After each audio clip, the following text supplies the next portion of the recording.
Taj Mahal is in news again, and it keeps hitting the headlines again and again for more reasons than one.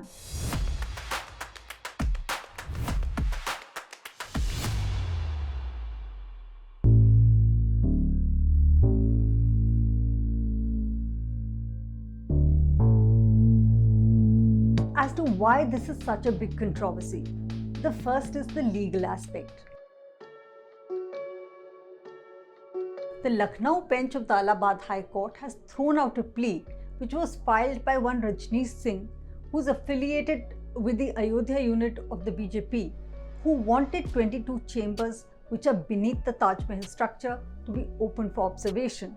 Throwing out the plea, the Allahabad High Court made three sharp statements. They said, first of all, that who were they to decide who built the Taj Mahal? The second they said was that the petitioner, who's Rajneesh Singh, would tomorrow want to know what's inside the chambers of the court. And the third they said Rajneesh Singh needed to do some homework, research and learn a little more of history.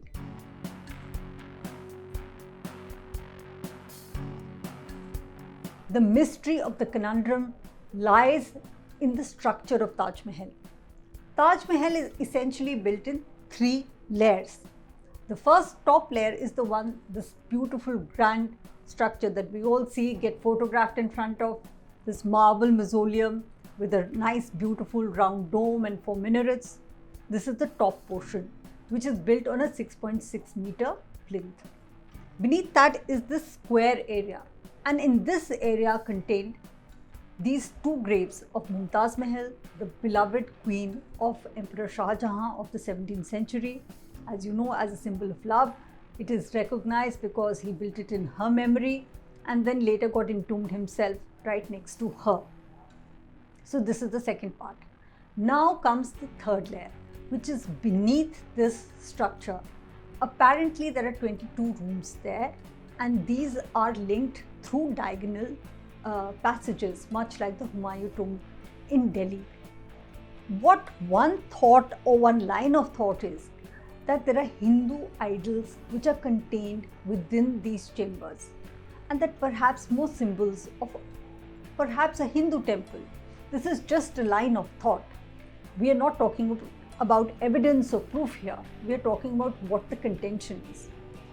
So people, and especially people like Rajneesh Singh, want these chambers open for observation to know whether there are any remnants of an old temple, and we come to know that perhaps there was a temple and it was razed to the ground and then this mausoleum was built. That essentially is the controversy. But now there is another dimension which has been added to this, which is the third aspect of the conversation that I'm having with you, and that is the statement made by Princess Diya Kumari of the Jaipur royal family. She says that this was neither a Hindu temple nor was it built from scratch as a mausoleum. It was rather a Rajput palace, and it was a palace which belonged to Raja Man Singh, who treated this as his first residence. But later Man Singh and the Mughals or Shah Jahan had some sort of a arrangement, and this property was then shifted or transferred to the Mughal king, and he built this mausoleum over this.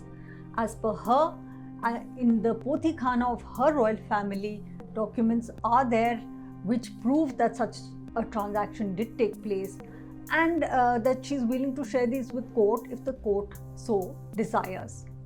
Now the interesting point here is that Amer region at that time used to quarry a very similar kind of marble at that time, which has been used in the construction of Taj Mahal. And if one were to compare and contrast it at that time, at that point of time in history, you will see that there is credence to what she is saying in terms of at least the material which was used and the marble which is there in Amer. And that therefore is the third part of the Taj Mahal's controversy, and the mystery just continues.